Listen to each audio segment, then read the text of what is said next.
Two things that the Roger Federer team will need to address if Roger is going to win the 2018 Australian Open. Welcome to Coffee Break Tennis, coming at you from the frozen tundra of snowy Atlanta, Georgia. Unseasonably odd. Today's video, we're going to talk just about the Roger Federer match. I will put up another video today, though, going in depth with the Djokovic-Monfils. And, of course, we'll talk a little bit about Stanislav and Manislav Wawrinka. But in this video, just a bunch of Fed talk. And the first thing I want to say, if you're a big Fed fan and you're out there and you're worried, you're getting a little nervous waking up this morning and watching Roger and Struff, and you're a little scared, you're a little nervous out there, let me just tell you, don't worry. We're in a great place, right? All the things, almost all the things, most of the things that Roger needs to do to win this tournament, he's doing them, and he's doing them very well. So don't worry. A couple house cleaning items. Let me tell you guys, smash that like button down there. Give me that thumbs up. Give me an overhead smash on the thumbs up button. And make sure you also give us a nice little volley touch on the subscribe button too. Comment below. I want to know if you get nervous during the match, because I get nervous. I'm not going to lie. I got a little nervous because I saw a couple things that I'm going to get into in this video that worried me. And I knew that the match could go beyond 3 sets. And after the US Open, I don't want Roger wasting energy in the early rounds. I want him to get to the round of 16, week 2, without dropping a set. That was something that I felt like would really help his chances. Obviously, he lost a lot of sets en route to winning the Australian Open last year. And this year, I just don't want it to be that close. We don't need it to be that epic and unbelievable of an achievement. We just want to get to number 20. Coffee Break Tennis is brought to you by Crunch Time Coaching. If you play tennis, or maybe you don't, you just want to learn how to play tennis, I would advise you to do so. It's a wonderful game, Go to Crunch Time Coaching on YouTube. It is the best online tennis instruction channel in the world. Crunch Time Coaching, a tennis player's best friend, a tennis player's ultimate resource. Herr Struff played very well. Very aggressive, big serves, big forehands, big powerful guy. And he put pressure on Roger. So the fact that Roger got through this match in straight sets, that's good. That's a good sign. And, we saw Kyrgios and Nadal. I think they both had tiebreaker sets in their match. Straight sets, 1 to 3rd and a tiebreak. I'm pretty sure both of them was the 3rd. The level stepped up in the second round for everyone. I said that I didn't think this was going to be such a big jump. But actually, Roger did have a higher jump in the quality of the second round opponent. So Struff, as BG and Chris Fowler pointed out, the guy's gotten a lot better, played very well. So we got to credit Fed to getting out of this match in straight sets. That was big time from Fed. So problem number 1 of the 2 things that I think the Roger team needs to start thinking about for future rounds. Backhand. Obviously, I was going to say backhand. I said it in the first round. I said, the Federer backhand was solid. It was a good rally stroke, right? He hit good rally balls with it. But it wasn't like the crazy offensive weapon, the super Neo backhand, as some of you guys have been commenting below, Neo backhand of 2017. It wasn't quite there. There were moments. And there were moments in this match, too. He hit a couple really nice backhands in this match. But that's what Struff did. He would come to the net a lot. He came to the net a lot. He was serving volleying a lot. He was coming in the rallies a lot. And every time, I can't think of a single time where he didn't. I'm sure it happened. But almost every single time, he forced Roger to hit a backhand. This is uncomfortable, even for the great Swiss Maestro. I don't know who's coaching Struff, but I would have to say that they had this game plan going in saying, look, in the first round, the Fed backhand didn't look as good as it did last year. It doesn't look as good as the forehand currently. So we're going to go to the net a lot. We're going to take the net away from Roger. If you look at the stats, let me double check. So according to this stat sheet, and I got to say full disclosure, I don't trust the Aussie Open on their stats this year because the app and the website have been very shaky. A lot of you guys have noticed down below in the comment section that it says the fastest serve, and I'll put it up on the screen when we look closer at these stats in a second. It shows the fastest serve, but it's actually giving you the average serve. And then if you scroll down below, it gives you average serve, and I'm not sure if it's actually giving us the average serve down there. It's very confusing. According to this, Roger's got, on the volley stats, 0 forehand volley winners, 0 backhand volley winners, 0 backhand unforced error volleys, and 0 forehand unforced error volleys. So it almost looks like Federer hit 0 volleys.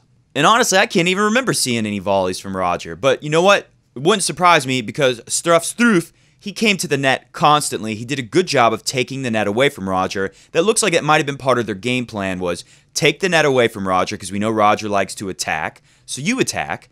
And also make him hit backhand passing shots. Every time Struff came to the net, I'm not sure which way to pronounce it. Is it Struff or Struff? Ich denke Struff. Ich denke Struff. I can't remember when. There was a point where Roger went to pass Struff with a backhand up the line, and he missed it. It might have went in the net. I don't remember where it went. And he said, hit the ball. Roger yelled out, hit the ball, which confirms what I've been thinking. Roger isn't going for that backhand. He doesn't trust it yet. And I got to tell you guys, you know, oh, here comes Mr. Goat. I set him up a nice bed. Come on, Mr. Goat. Get up on your little bed. He'll come up here eventually. He's down there now. I got to tell you, from playing a lot of tennis, when you get scared of going for a shot, and usually happens for me on my forehand. My backhand's actually more confident. I'm like the opposite of Federer. When I get nervous with my forehand, you just don't swing through the ball quite the same. And one of the things you might want to tell yourself is hit the ball. Hit it forcefully. Hit it with power. Go for it. So that confirms for me, since Roger said hit the ball with frustration, that he doesn't have the backhand where he wants it to be. I mean, I knew that, but now we got proof because Roger yelled it out to everyone in the stadium and around the world on TV. And there was another time, I think in the second set, if someone has the highlight or finds it, comment below with the link because Roger went right for his chest. One time Struff came to the net and Roger ripped that backhand and Struff had to duck under it and it went right over his head and it went way out, which tells me obviously Roger was just trying to hit him because he was so frustrated. Like, stop coming to the net, man. Stop forcing me to hit all these backhands with you at the net. It's stressing me out. And we wouldn't see Roger do that with the forehand, you know? If Roger had a forehand with him coming to the net, Roger's going to aim for the pass. He's very confident there. And last year with the backhand, we would see regularly Roger go for the backhand pass with confidence. I mean, he went for it today too, but he missed it constantly, and it kept coming up. And that's why he tried to take the guy's head off, because that's what you do. In fact, a guy I played doubles with, Brian, very good friend of mine, I call him B-Money, because you know, he played college tennis, really good player, in the clutch. When the cards are down, the chips are down. I don't know what the saying is. He comes up with the goods. B-Money has got the money forehand. So one time, me and B-Money were playing doubles together, and I was really struggling with the net guy. You know, I kept trying to get around this guy at the net. I couldn't lob him. When I hit to his partner cross court, he was poaching and coming across and putting it away. And B-Money said to me, just pretend like there's a big S on his chest, like Superman, and put the ball through the S. And you know what? It's a good play. It's a good play to go for when you're uncomfortable and you're having a hard time getting the ball past someone who keeps getting up on the net and forcing you into that uncomfortable position. So number one thing, you know, we see Roger using that can opener, cross-court backhand. He's got that going. The rally ball is good, but the aggressive backhand that you need for passing shots and that you just need in general to impose your will. You know, it does a lot to say, hey, don't feel comfortable going to my backhand because I can rip it up the line at any time. Roger has not made his opponents feel like that yet. So that's one of the things they're going to have to work on. Number two, I know you're wondering, what is it? What is it? The backhand's so obvious, but number two, what is it? What is it, huh? Well, let me bring up the stats first before I tell you number two. Because I know a lot of you might think that first serve number looks like Dimitrov, 58% first serve in. Well, he won 83% on the first serve when it went in. And the second serve, 67% win. Pretty good. Roger hit very good second serves. So I'm happy with that. Only one double fault. Serving second serves aggressively, only one double fault. Federer's in a good place. I'll reiterate. I'll say it again. If you're out there and you're worried, don't. Federer is moving great. Federer is playing really good defense. You know, he's keeping into the rallies for his age. He's moving, playing defense incredibly. He's playing, of course, very good offense, very aggressive with the forehands. Where's the error count? They don't have it here. 3 out of 11 break points. That's not the thing I'm going to say either. I know some of you out there are worried this break point conversion is low. Look, 3 breaks will get it done. You only need 1 per set. But I agree with you. I'd be happy to see that number rise. I think it will. There's a lot of times where Roger could have broke because he had a backhand to seal the deal. He had a backhand to give himself a break point or convert on a break point, and he missed it because the backhand, like Brad Gilbert likes to say, the fear hand for a really aggressive, good forehand. Well, the fear hand backhand, it's not there yet. That's the one. I already said this. I'm going to say it again. The rally ball backhand is fine for Roger. The slice is good. The versatility on the backhand, everything is working.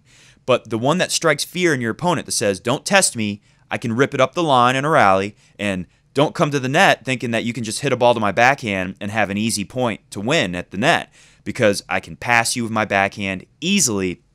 That thing's not working yet.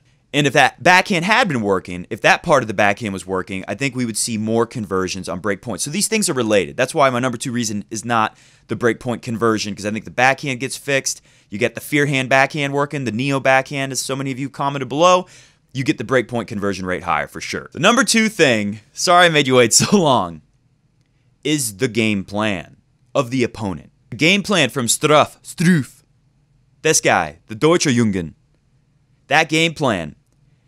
Right game plan, wrong player, right? Somebody who's better. Somebody who's just a better player. Higher quality opponent with that game plan may be in danger. So there's a blueprint there. And this is why I'm thinking about Djokovic, guys. Nobody out there, real quick, don't share this video with the Djokovic team. Radek Stepanek, if you're friends with him, you know, I won't even go there.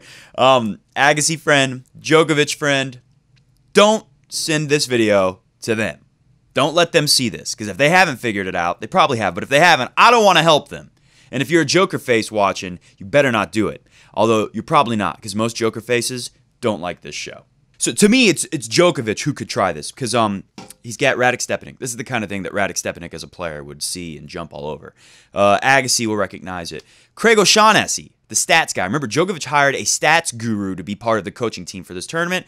Craig O'Shaughnessy has definitely noticed that Roger is not hitting the backhand passing shot well, that the backhand in general is not where it was last year. So they're all going to be talking about this. They're going to see this as a crucial way for Djokovic to get the crucial breaks of serve against Roger if they do indeed meet up, which Djokovic came through Monfils. I'm going to do another video talking more about that. We'll talk more about the Djokovic. Hey, he might not even make it to Roger. Who knows? But somebody, if they got a smart coach, if they're smart, they'll see this as a weakness and they'll know this is a way to attack Roger, and maybe they could do the way I would try to use it. If I just go into the match thinking, hey, I'm going to hold serve, I got a great service game, I would say this is a way that maybe I can get a break against Roger in a clutch moment, or if I get to a tie break with Roger, I know, get to the net, force him to hit a great backhand. He's probably going to miss based off of the first 2 rounds. There you go, guys. Those are the 2 things that I think the Fed team needs to be thinking about. Again, I'm not worried. Comment below. Are you worried? I think Roger looks great. I'm really happy with how he's moving, playing defense. The forehand, the error count a little high, but I'll take it. He's working it out.